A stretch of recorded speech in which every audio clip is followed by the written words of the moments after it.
Welcome to the Women Inspired Podcast, brought to you by Modern Well, a beautiful woman-centered collaborative workspace in Minneapolis, Minnesota. I'm your host, April Seifert, psychologist, entrepreneur, and self-proclaimed life experience junkie. Each week, I will introduce you to a different woman who is succeeding and inspiring others in one way or another. We'll dive into her story, her successes, failures, and the lessons she has learned along the way, all with the goal of inspiring you to listen to that inner voice who keeps reminding you that there is something you want to take action on.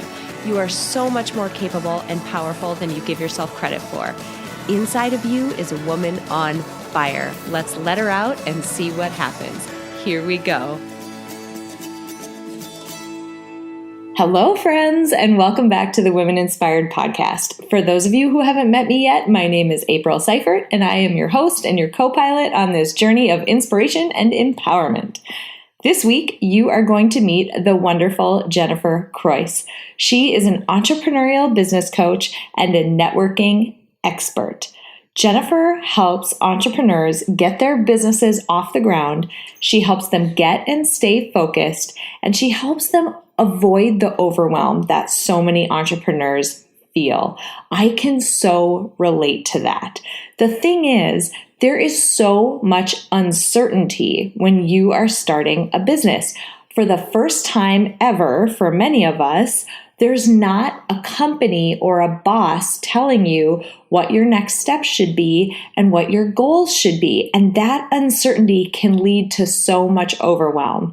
Not only that, but as your name starts to get out there and people hear what you're doing, well-intentioned people get excited and they come to you with ideas and ways to partner and all these different things that you could be doing. And it's so easy to get distracted and get off track and lose sight of what you're doing, why you're doing it, and what your ultimate goal is.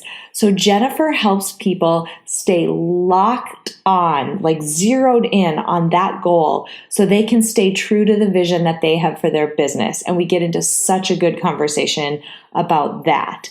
The other thing that she does, if you are not an entrepreneur, regardless of what your job is, you will love this next section. Jennifer is also a networking expert. Now, if you've ever been to a networking event, maybe you found yourself standing there drinking a couple glasses of Chardonnay, hoping that it'll make it a little bit easier for you to open up to the people who are there. Networking is not something that comes really easily to a lot of people, which is why people like Jennifer help other people navigate that type of experience. She has amazing tips and amazing lessons to share around how you can approach networking from the perspective of providing value. So many of us get clammed up about networking because it feels gross. It feels like you're walking into a room and asking for something from the person that you're trying to network with. Maybe it's a connection, or you need an introduction to someone else, or you're looking for a partner on something. But the way that she talks about it is she actually flips that script. And she says, how can you be of value to that other person? And suddenly, you're not there to ask for anything. You're not there, to try to get something out of that other person. You're there to provide value. And that can make the exchange feel so much better. I don't want you to miss that part of the conversation. It was so good. So I'm really thrilled for you all to meet Jennifer Kroiss. Let's head into the interview. Hey everybody, welcome back to the Women Inspired Podcast. My name is April Seifert and I am your host. And today we have an incredibly powerful woman on the podcast who has just an amazing backstory and also some incredibly practical tips and advice and content and information for us. And I'm so thrilled for you all to get to know her. I'm so excited to introduce you to Jennifer Kroiss. Welcome. Thank you. I'm excited to be here. Wonderful. Okay, so I've done quite a bit of sleuthing about you on the internet, so I know a lot about you. But for people who don't and who haven't had the opportunity to creep on you on the internet as much as I have, tell us a little bit about yourself so we can get to know you. Sure. So I actually left corporate America about a year and a half ago. and started originally in career coaching, because that was easy for me to do, just transitioning out of corporate. Realized quickly that is not what I wanted to do. And the beauty of having your own business is you can change accordingly. So went into actually business consulting and working with new entrepreneurs. So those in their side hustle or first couple years of their business where they kind of are in that state of overwhelm. There's a lot being thrown at you. You may not know what to do, your resources. And I help quiet the overwhelm and provide strategy and an actionable plan. So that's business number one. I also have a networking business. So really, again, learnings from the last year and a half is there are a lot of networking groups here in the Twin Cities and just in general and networking events. And whether you're in the Twin Cities or any other location, entrepreneurial, you have a lot on your plate. And it takes a lot to figure out what these groups are, what the events are, what's the right fit. So the networking and connecting is that business. And we solve the how to and where to for connecting. And I'm also a licensed insights discovery practitioner. So same psychology, Carl Jung psychology as Myers-Briggs, just a different look at things of how to understand yourself and others and how to adapt accordingly. All amazingly useful stuff when you think about the landscape that all of us, whether you're an entrepreneur or whether you are in a typical, more traditional job, all of those pieces are so critical and so important to how we navigate that landscape of our careers. I mean, they're all incredibly useful skills. So I want to dive in a little bit to each of them. When you think about the business consulting piece, you mentioned the word overwhelm a couple of times. What is it about those first couple of years that lead people to be so crazy? And I'll say, I'm pointing at myself because I've been there and it is nuts in the beginning. So I'm curious about your take after working with a number of people. Well, for me, and I can reference myself as well, I have 18 years corporate experience at a decent level, as far as responsibility and all of that. And I was blown out of the water as a new entrepreneur in the sense of it's all brand new. Yes. Don't know what you don't know. And it's overwhelming because of that, because you don't even know what to ask or who to go to. And now you're in a position where you are responsible for everything at the beginning. So it's, whether it's financial or social media or different things like that, I would say, vast majority of new entrepreneurs, you're trying to figure out your business. You're trying to figure out the different tools. What do you want your brand to be, your message? And you are literally wearing all those hats. And it's tough to be in that space where you're not confident in what you're doing. And that would be one of the biggest things I would say is confident and the lack of confidence. So yeah, absolutely. And something I noticed that I can hear in sort of the underneath of what you were just saying, there is so much uncertainty. When I looked and entrepreneurs come to me and they ask me hey, actually, usually it's a really quiet, sort of side-eyed, conversation. They're like, hey, how'd you get out of corporate? How'd you do this? But everybody has the same set of questions. There is a fire hose pointed at me. And if I decide to do this, they're going to open it. And there's so much uncertainty about what do I do first and which things are important and what are my goals, because no one's telling you. Do you find that with your clients? Absolutely. And one of my biggest things, one of the reasons I made that transition pretty quickly from career to business coaching was I just like to ask questions and I like to understand businesses. And are you working with this person or have you looked at this group and are you using this tool? I just like to learn things. And people would just look at me like deer in headlights. And it comes from having almost 20 years business experience. You know how to think a certain way. You know how to manage financials, things like that. And I started to dig into things, especially with people I know, and they didn't even have a basic business plan as far as even knowing their numbers because they were scared of them. That type is really what it would come down to is kind of a fear type thing. And so it was like, wait, let's get it all out on the table. What do you want to do? What do you want to accomplish? Because these people have amazing skills or products or things that I don't have, whereas my skill is business and how to monetize. So how can I bring that to the table so you can do what you love and not be so overwhelmed, because it's easy to just get stuck in that. Yeah, that's huge. And I used an interesting word. You said you like to ask questions and you like to learn. But to me, what you're describing is you are providing an incredible amount of value to the people that you are connecting with. So you're directing them toward the right groups, directing them toward the right tools, and helping them find the right path. And that feels like a really big focus. It is, and it's a surprising area of focus to me as far as when I get into it deeper, it's getting that clarity. And what do you really want to be doing? I mean, that's the beauty of being a business owner is what do you really want to do? Because you're in charge of this. So I have a lot of clients actually that I'll just get panicked phone calls from saying I'm in overwhelm, that we've been working with consistently.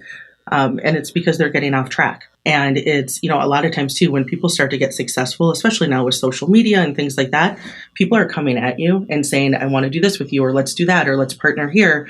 And if you don't understand your why and have that really clear vision, it's really easy to not be able to say no, try to be everything to everyone and not stay in your lane.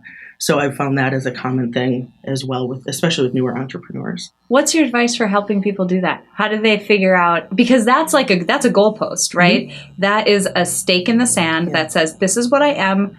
These other things are not what I am. I mean, you're essentially asking people to say no to things, which in the beginning as an entrepreneur feels like you're slitting your own throat. Right. How do you get people to do that? Are you feeding them Xanax and beers behind the scenes? Calm down. It's okay to say no. It's a lot of just bringing people back to what have you decided you want to focus on and what is your goal and your mission and all of those things. And it's not saying no, but reframing it in the sense of, okay, is there a way you could work with this person in a way that makes sense for your business? If not, then we work through how you say no. In a way that it's not going to burn any bridges or anything like that. Mm-hmm.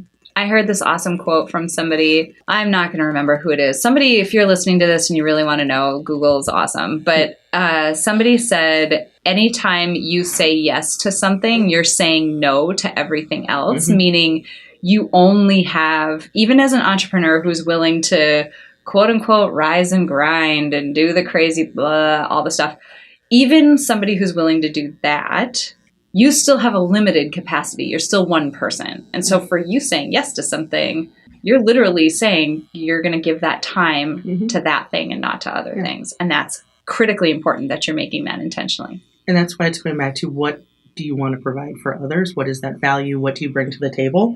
Because to your point, every time you say yes to something else, it is saying no to you and your mission and what you're trying to do. I like that. And I like how individualized you are and how focused on that person. Because if you don't like doing it, you're not going to keep doing it. If you hate your job, you're the one who made your job. So you hate it because it's your own dang fault, right? And that's a hard pill to swallow. I want to talk about networking a little bit. That makes people clam up. That is that's a dirty word. People hate it. That's how I describe it as well. It's a bad word. It is. Yep. What got you into that? Because people hate it. Yes, they absolutely hate it. But it's also one of the top questions I get from people is either A, wanting me to connect them with someone in a good way, whether it's a hairdresser in the new neighborhood they moved into, or a business contact, that type of thing. So I do get a lot of questions of, well, how do you have this network? How do you know how to talk to people? That type of thing. So I get a lot of the how and why questions. And I didn't realize for a really long time what a dirty word networking was, because to me, it's just really relationships and providing value to others. And when I started to really dig in, especially in the workplace and, working with a lot of new employees, that type of thing, and helping them communicate that level of what networking is and the importance, was people view it oftentimes as asking for things, because that's what they're doing is, hey, April, I haven't talked to you in 2 years, but I just noticed you have a podcast and I have a reason that I want to be on it. Yeah. So now I'm going to reach out to you out of nowhere, from 2 years ago. So that doesn't feel good to the person asking, and it certainly doesn't feel good to the person receiving the ask. So kind of my perspective is if we can all help each other and learn about each other and be focused on being interested versus being interested in ourselves, we just learn and we can connect and grow things. And then you see that, in the business community, it's the more that you understand someone's business and what they do and who their ideal client is, and you can connect that person with them. It's just a win for everyone involved. You mentioned approaching networking as something where you're trying to help that other person out. I think we're going to say the word value probably 100 bazillion times in this interview, but it's such a big piece of it. Talk to me about what networking looks like from the perspective of going in saying, I'm going to be of value to this other person. It's funny. As you were asking the question, I was picturing being at a networking event. Yeah. And literally, actually, my favorite ones are usually where there's more formal introductions at the beginning. Because when I'm listening to someone talking about what they do and who they are, I'm immediately thinking and kind of going through that mental list in my head. Who do I know that would benefit from knowing this person? Interesting. And just continually contacting people or connecting people, excuse me. So it's how do you connect people, in my mind, that would have never had any reason to get to know one another or cross paths is something I love to do. And it's just providing a service for other people and providing value. Because if you mention, hey, I really need help with social media, and I know 3 people who are excellent, why wouldn't I make you aware of that?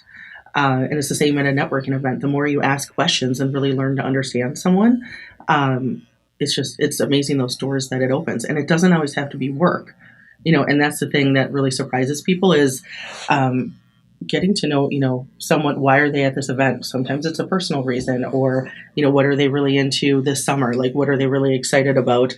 And just getting to know someone as a person can really open up a lot of doors as well. Mm-hmm. And I love the example you gave about, I'm going to repeat it. Who do I know that would benefit from knowing this person? That's an amazing way to approach it.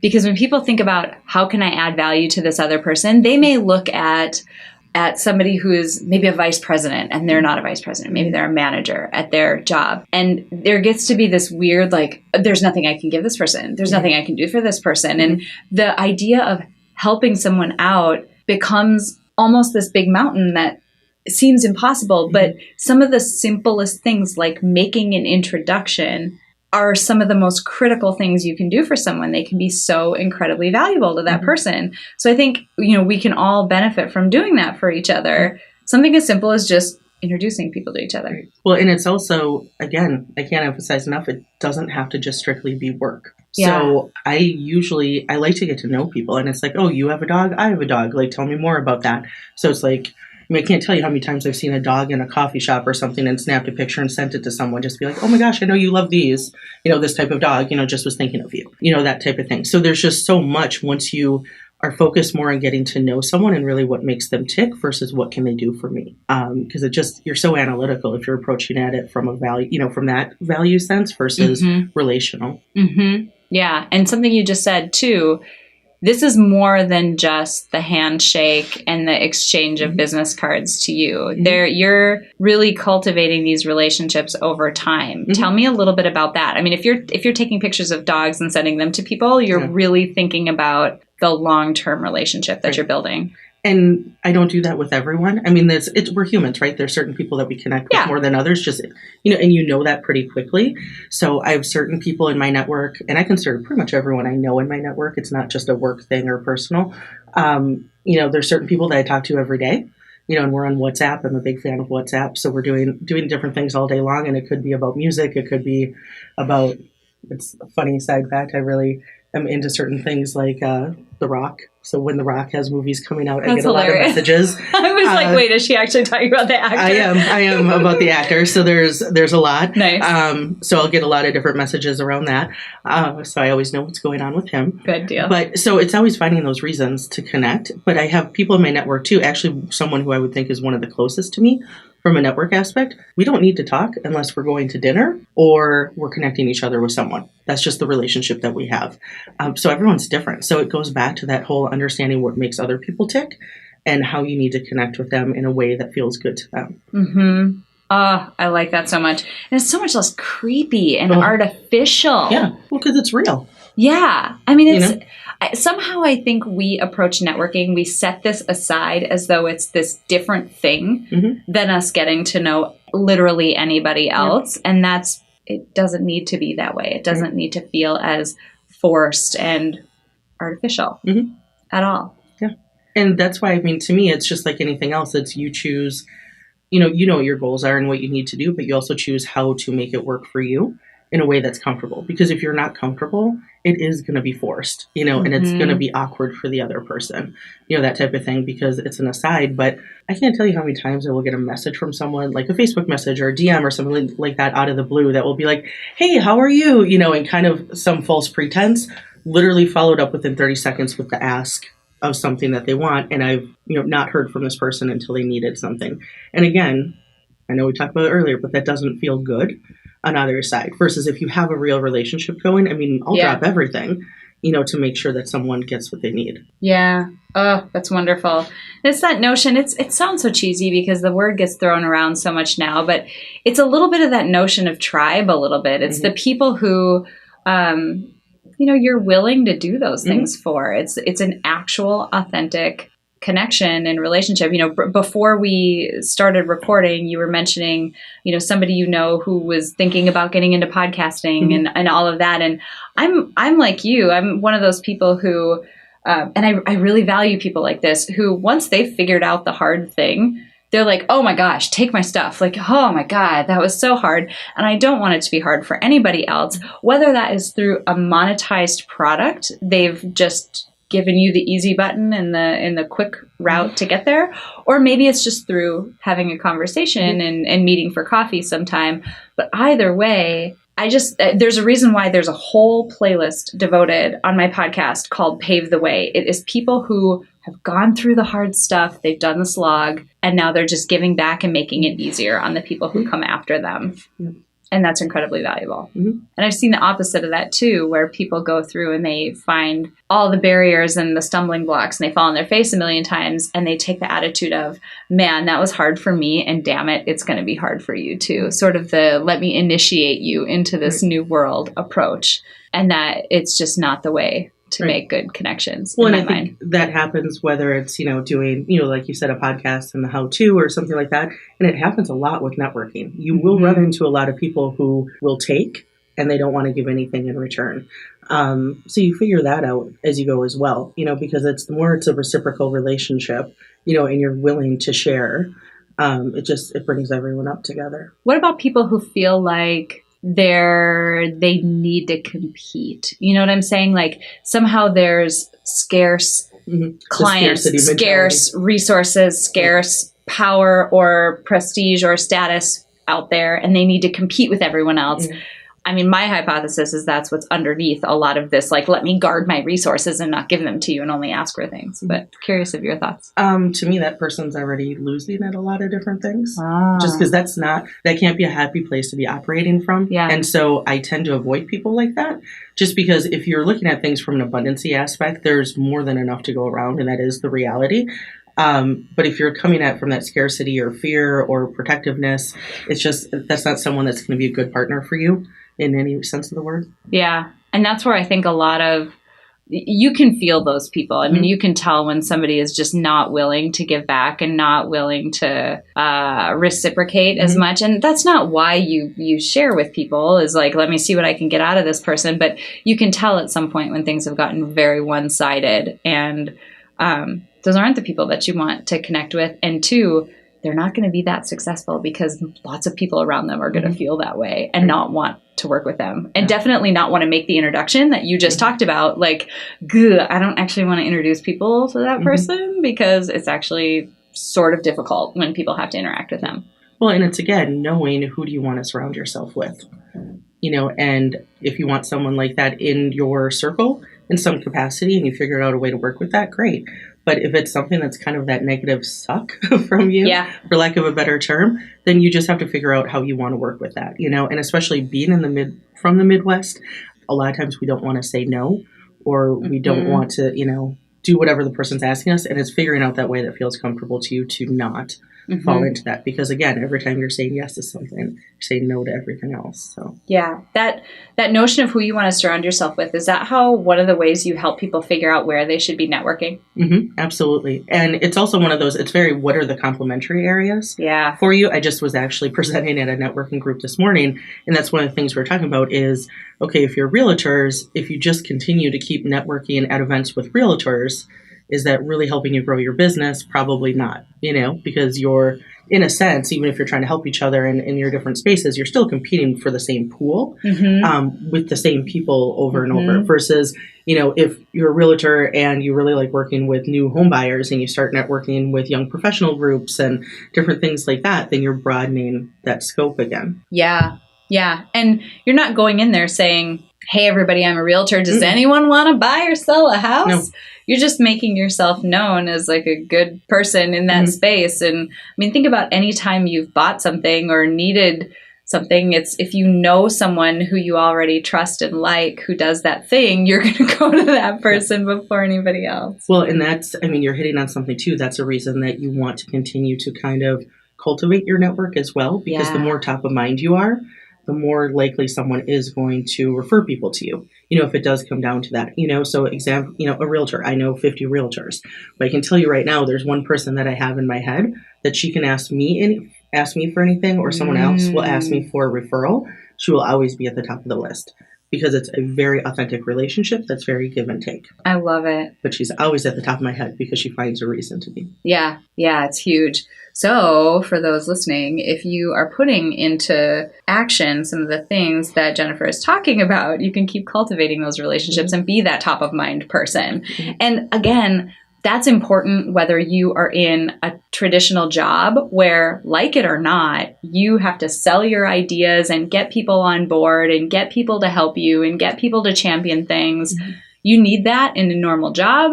And you need that as an entrepreneur. You need that in your relationships, just in general, social relationships.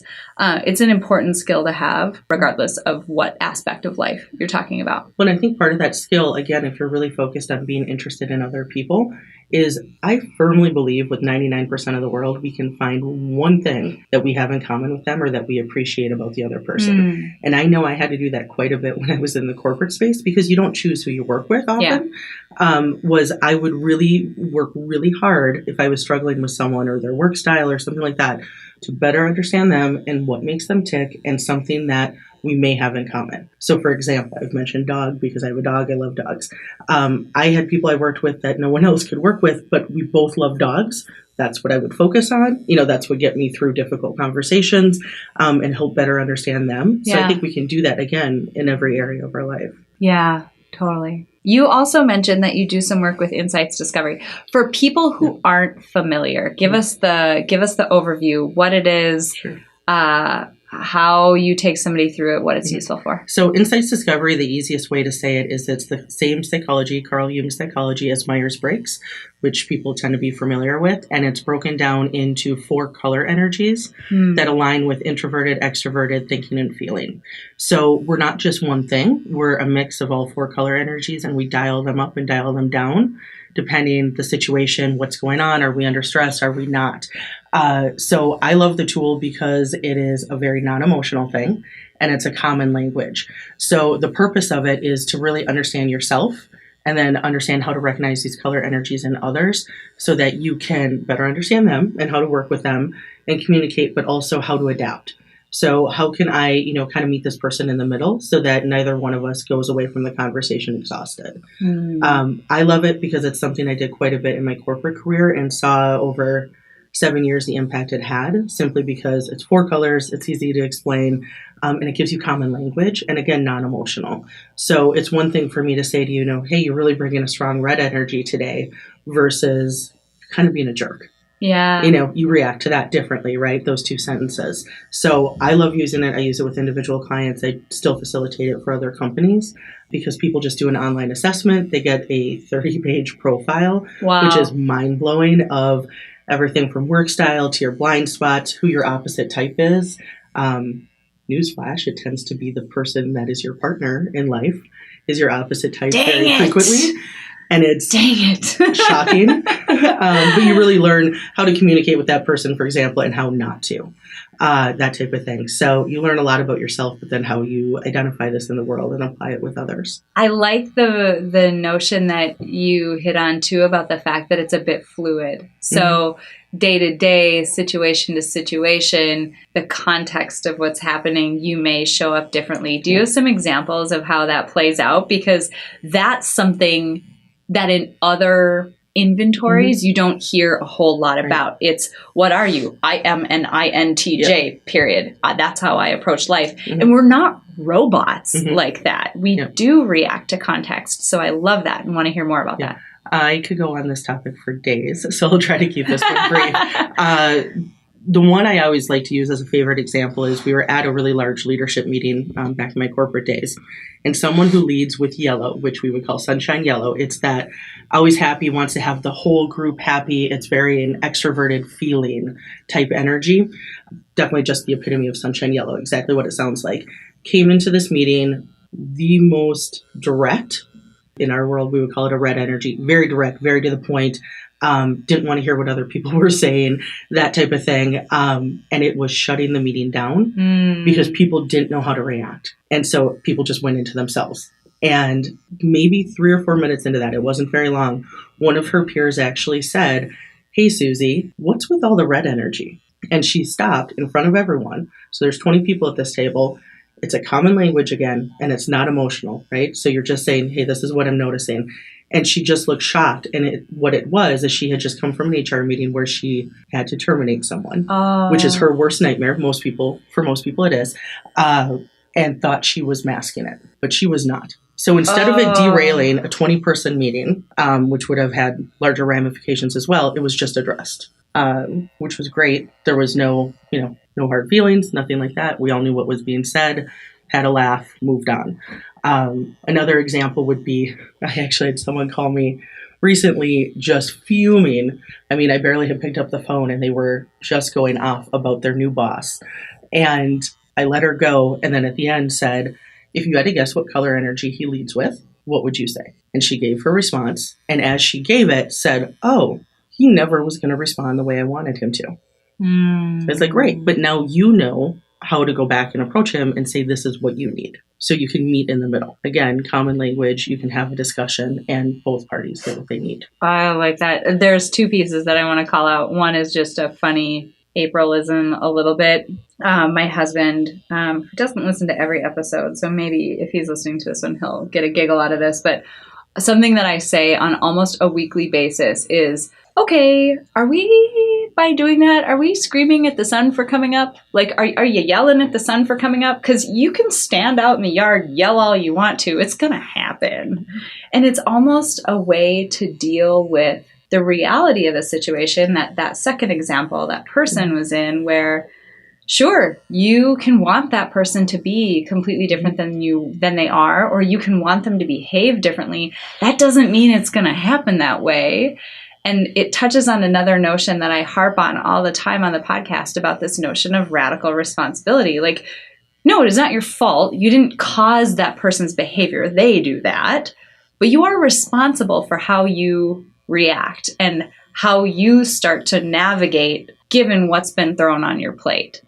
And you get to choose that. So I think that's really cool. The other thing that I think is really cool about the first example you gave, when you think about a traditional job, think sea of cubicles that so many of us have worked in, it's not a place where in every case humans are allowed to work. You know, you come in and you're supposed to fit in with corporate culture and just be that way and execute and almost be robotic. But this felt like permission for that person to be very vulnerable and authentic. Mm-hmm. And it also gave everybody else the opportunity to have empathy, because who hasn't been in an awful situation where you are emotionally destroyed and you have to keep going? Mm-hmm. I just think that's so cool. Yeah, it's a fascinating thing. I mean, my whole family speaks in color now and all of that. And I mean, I was just having a conversation with my best friend the other night about a family situation. He's like, I don't know what to do. I'm at my wit's end. I've talked to him over and over, I've done all these things. And I was like, well, because I took him through Insights and actually he did a profile and all of these things. I said, are you communicating with him in every possible way that is comfortable to you? Mm-hmm. Or are you communicating in a way that he needs to be communicated to? If we would just break that down, what color energy do you think he would lead with? And he just stopped and was like, oh my God, I've literally spent 1.5 years talking at him because I am communicating in the way that I would want someone to talk to me, and that means nothing to him. And it just changed everything again. It feels like that book, some small number, some handful number of love languages. Oh, the 5 love language. Is it 5? Yep. Yeah. It's a similar concept to where, I mean, sure, maybe you are constantly giving people something, but that's not the thing that resonates with them. So they feel completely void of attention, and you think you're giving everything, and it's just these wires are getting crossed and you're just not on each other's wavelength. Yeah. A friend of mine said it in a way that's always resonated with me. She said it years ago. She's like, here's the way I look at it, because we're talking about the 5 love languages and then insights as well, because we've both done them both. She's like, I love Mexican food. And my ex-boyfriend loves Italian food. And he would bring me Italian food every week. And I wasn't excited about it. But he was. And he couldn't understand why I wasn't. And I would do the reverse. And she's like, and neither one of us, because we love it. I love Mexican food. He loves Italian. Why don't you? That type of thing. And so, like, for whatever reason, the food comparison always resonated with me. Yeah. Same thing, though. Like, why don't you love it? I do. Absolutely. I don't even know where we're going to go with this question, because it could go in a number of directions. You have a lot of really useful knowledge, a lot of really valuable just info to share with people. If you think about just, women who might be listening to this, what is your biggest advice for them? Like, and that is such a broad question, but you think about women who are trying to navigate all of the crazy landscape of their career, all of the overwhelm that does come with it, all of the interpersonal challenges, all of those pieces. If you could just boil it down to a few things that people can take away, what's your advice for women? To remember that you're not the only one going through it. If you're experiencing it or feeling it, someone else has as well. And I've experienced that both entrepreneurial and in the corporate space of, if you're willing to find the right people and ask the right questions, you can get the answers that you need. But I know for me, especially, for example, in the corporate space, going from an individual contributor to managing others, you can read every book in the world. It does not replace doing it. Yep. It just, you have to do it, but it brings up so many things. And if you're willing to ask others and share how you're feeling, you find out everyone else went through the exact same feelings, and you can get advice from them and how to help each other. And that kind of leads into help each other. That would be my biggest thing. I went into the workplace at 19, and it was kind of going to everything, help other people. And it's all about relationships, and if you can be that person who knows who to go to and people can come to you, that's going to be helpful as well. But everyone can help build each other up then. I love it. That's wonderful. How do people work with you? So you mentioned that you have these businesses. How do you work with people? So depends on many of the businesses. So with the consulting side, I actually typically like to work with people one big meeting. Yeah. So we do one-on-one consulting, and then we usually work together every 3 months. So every 90 days. We can usually get through a lot initially, and then it's just more about maintaining and accountability. So that's just going to jenniferkroiss.com. I've got everything on there. The Insights Discovery, I've got that on that site as well. I do that with groups, and then I do it with individuals, and then really just tailorize it. Well, you can cut that. Customizing that to the individual and their needs. And then networkingandconnecting.com is where you can go for the networking resources. That is awesome. Oh my gosh. I know people are going to be really interested in this, because it is something that, like I said, hits so many facets of both our careers and our lives outside of our jobs. They're just really useful skills and things to cultivate in all aspects of our lives. Before I let you go today, I have to ask you the final question that I ask every single guest that is on the podcast. We are putting together a Spotify Power playlist of motivational songs. So I have to ask you for your contribution to the playlist. I actually have 2. Yes! I couldn't narrow it down just to one. I like rule breakers. Exactly. Yeah. Figured I'd push the boundaries. So Killing It by Cruella and Bad Girls MIA. I love it. Which also watch the video for that, because she's great. She's a bad girl. Yeah. In the best possible sense. That is wonderful. I can totally picture it. I've seen it. It is awesome. Oh my God. Jennifer, seriously, thank you. This has been wonderful. When we initially talked, I was so excited about your work, and I was so excited about just the intention and thoughtfulness and strategy that you bring to the folks that you work with and to these areas that you work within. And I know that, that thoughtfulness is really the guidepost that a lot of people need, whether they're an entrepreneur or not. So I really appreciate you being here, sharing your story, sharing all of your knowledge with us. Super valuable. It was wonderful. Thank you. Thank you. Oh my gosh, you guys, I really hope you enjoyed that interview with Jennifer Kroiss. Let me clue you in a little bit on what happened after I interviewed her. So she and I sat down for an interview. We hung out, had a great conversation, went over all of the amazing, information she had to share. And then afterward, we were just kind of chatting about, the goals that I have and the goals that she has and how we're both going about all of this. And, then we parted ways. It was amazing because let me tell you, Jennifer is not paying lip service to the idea that she wants to show up and be human and provide value. She's not just saying that. There have been, since the date that we recorded this interview, countless numbers of times when Jennifer has reached out and said, you know what? Her episode hadn't even come out yet, by the way. Obviously it's dropping today. It hadn't come out yet. She said, hey, I would love to share your podcast with this group of people. Or, oh my gosh, this episode would be really great for this other person. She's serious. She practices what she preaches.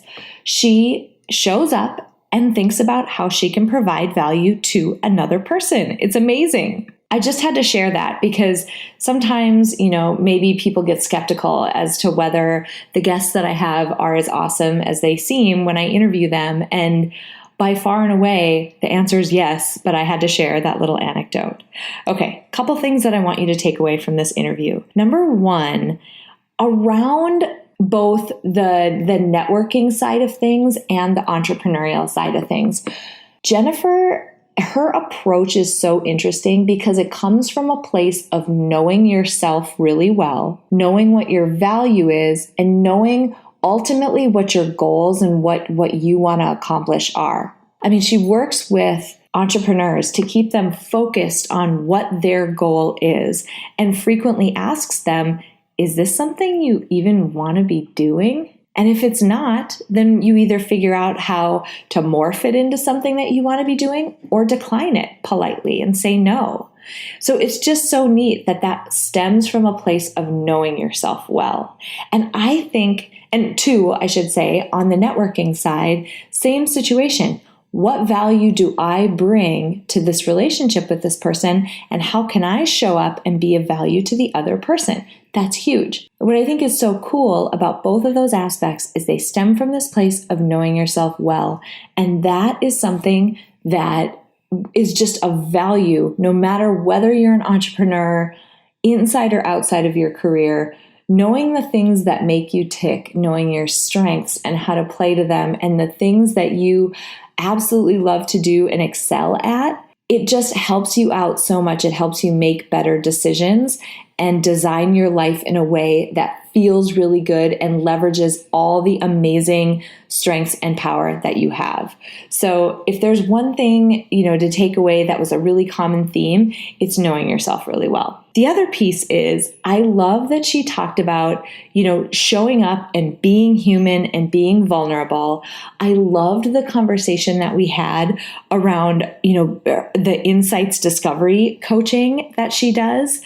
It's so neat because all of us, it's kind of along the same lines of knowing yourself well, understanding the strengths and understanding the approach of the people around us allows us to really get why they might behave in one way or another in situations, especially when they behave differently than we would or than we expect a person would.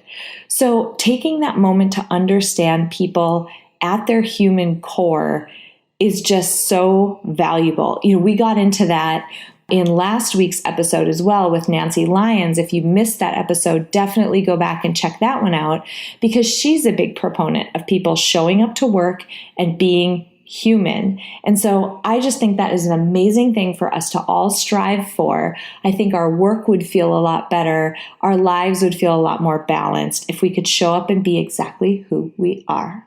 Before we close out today, I want to say thank you to my producer, Cameron Hill, and to my incredible sponsor, Modern Well. If you want to learn more about how you can reach your goals in a one-of-a-kind work-life community, visit www.modernwell.co. If you enjoyed this episode, please share it with someone else who might benefit from this inspiring message. And if you have a moment, click the link in the episode description to leave me a rating and a review on iTunes. It would mean so much to me. Finally, I want to remind you that it is absolutely possible to live a happy, fulfilling life, even in spite of all of the chaos and demands we all experience. Sign up at aprilseifert.com to gain access to tools that will help you do just that. I have carefully created and curated a set of tools that combine the powerful fields of psychology and design thinking to help you intentionally create a fulfilling, happy life you love. Thank you so much for joining me this week, and until next week, stay inspired.